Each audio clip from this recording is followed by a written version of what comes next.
This is a giant set of ATG movements. It's going to be really powerful for developing the quads, getting confidence in your legs. And so it could be seen as an extension after ATG 0, different style of training. This style is generally used more for hypertrophy. It's popularized by a bodybuilder named Milos Sarcev, who Charles Poliquin did quite a few workshops with. This would be the Poliquin step up. If you're lightly touching the heel to the platform, staying fairly upright with the trunk. These are really good for the patella tendon, and they're going to get the quads well activated. It's going to have good carryover to the ability to decelerate, the ability to dunk off one foot, jump higher. Also going to have some carryover to top speed, sprinting, running.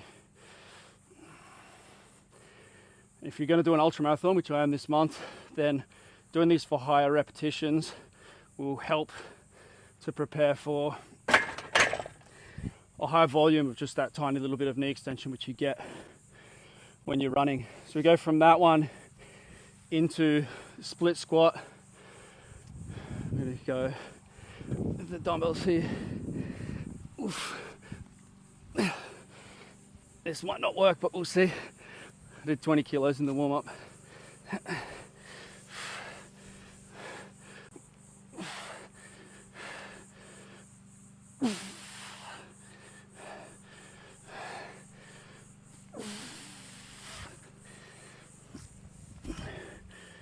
So we're going straight from short range into more of a mid-range exercise.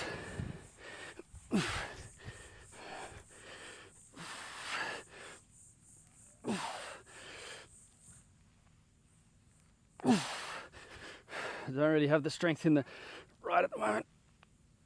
I've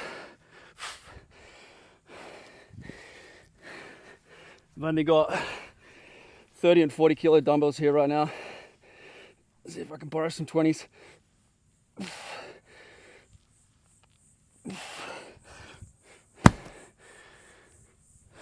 So we're putting these exercises back to back, challenging ourselves skill-wise, challenging endurance as well. It's definitely shaking up the system a little bit. 10 to 15 seconds between movements is about the standard.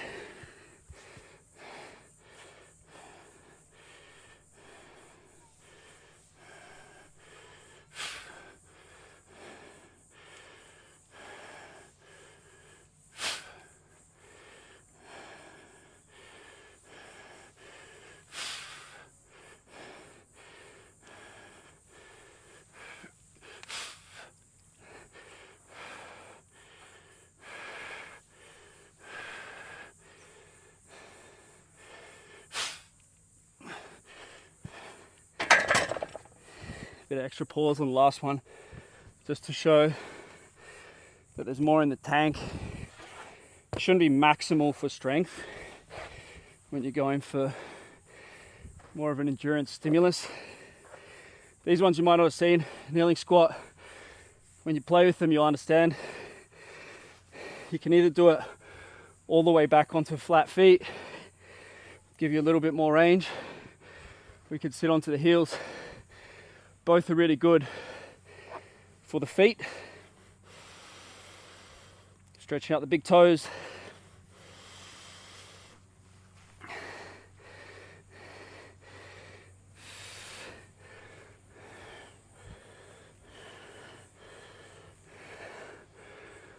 It's a different angle, different line of force, and you get a bit of occlusion or blocking of the blood flow, which is also really good. Come around this way. Getting some blocking of the blood flow is good for metabolic stimulus to the quads.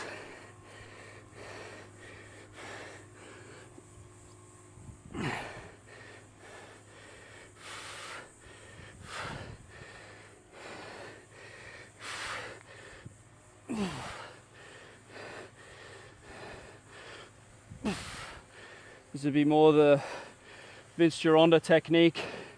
Hips up, then knees, knees, then hips, This is more the Tom Platts.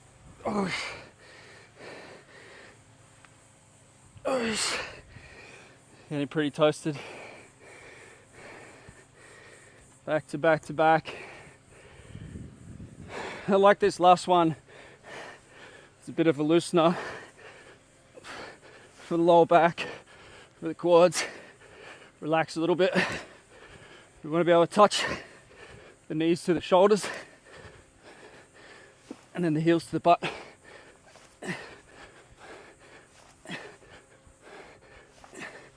It's going to give you a bit of tractioning in the lower back, a bit of stretch in the anterior, and then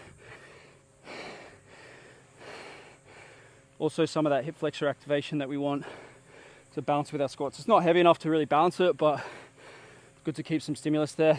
Now Liam's gonna take over.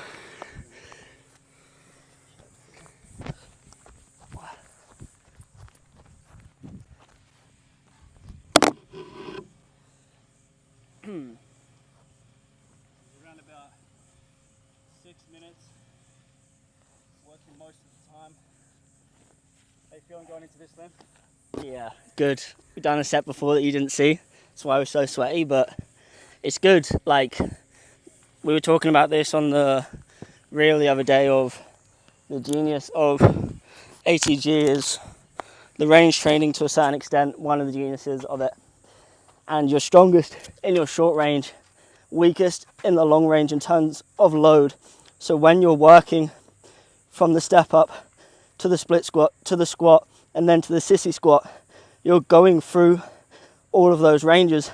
So by the time you get to the sissy squat, if you're thinking about it from a knee standard, it's probably not going to hurt as much because you've progressed it through all the other ranges and got it used to it before you just jump into the sissy squat. Like sissy squat, if you first just jump into that first thing in the session, it's not going to be good for you. A lot of people hurt themselves. I hurt myself on my quad tendon from doing it too fast. But the step up is a game changer. We've been really focusing on this since I've been here. Two ways, like I always think about more knee because that's my background. And I was going up the heights thinking about the more knee adaptation. But Keegs was saying how people are focusing too much on that to a certain extent because they're always thinking they're the bad knee guy. So then they focus on the knee, focus on the knee, focus on the knee. They never progress to the point of anything else. So we're going lower on the step up and heavier, higher rep range for more overall development. Like he says, transfer to speed. With this variation on split squat before, first day doing it, kind of feels like the front squat version of it because you're extending through your spine. It's keeping you more upright, more load on that back hip flexor as well as on the front leg. Whoa. And the squats. How are we saying? 10-15 seconds. How are the legs feeling? Yeah, good. We'll see once we get to the kneeling squats. Strong here, concentrate. Let's go. Every rep. Oh.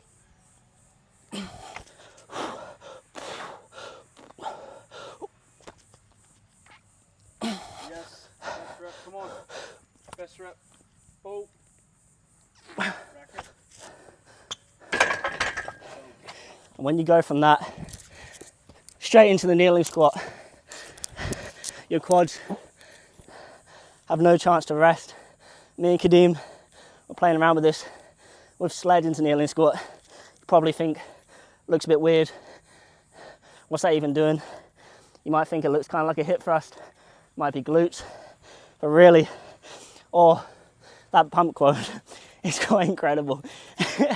Even after like no load.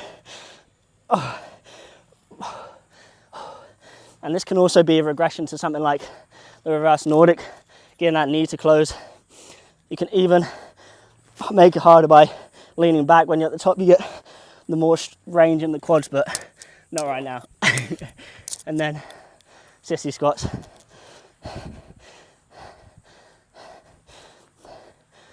Sissy squats are interesting. Ben talked about it as just a party trick, and he would show it off in his videos. But then he was doing it in his videos every day, and that kind of caused the adaptation as well. Obviously, maybe he didn't start there, but it's how I built my Nordics. Little secret is I was filming multiple times per week, hitting the Nordics, hitting the sissies, getting that sub-maximal reps, just like one here and there. And that really transformed both my Nordics and my sissies. So you can play around that. Don't go anywhere near the failure for that. And then it's the first time I've done this as well. Keeks is getting me to experiment with a lot of interesting things. We found out in football that my left hip flexor couldn't get to my chest to keep the ball in. So this is going to help that connection at short range, getting it all the way up, even squeezing that in the top. It's tough.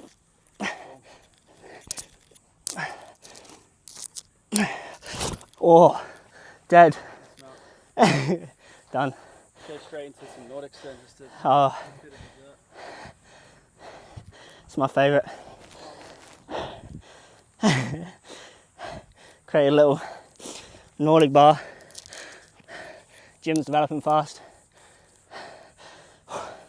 Here we go. Nah, it's all good.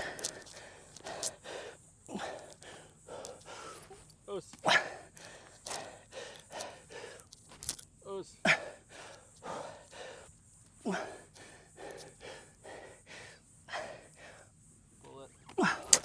Oh, that's good stuff. What do you think it's going to do for your mental game? The Nordics. Giant sets. Oh, giant sets. Yeah, a lot. Football's a 90-minute match. It's one of the longest play times in football.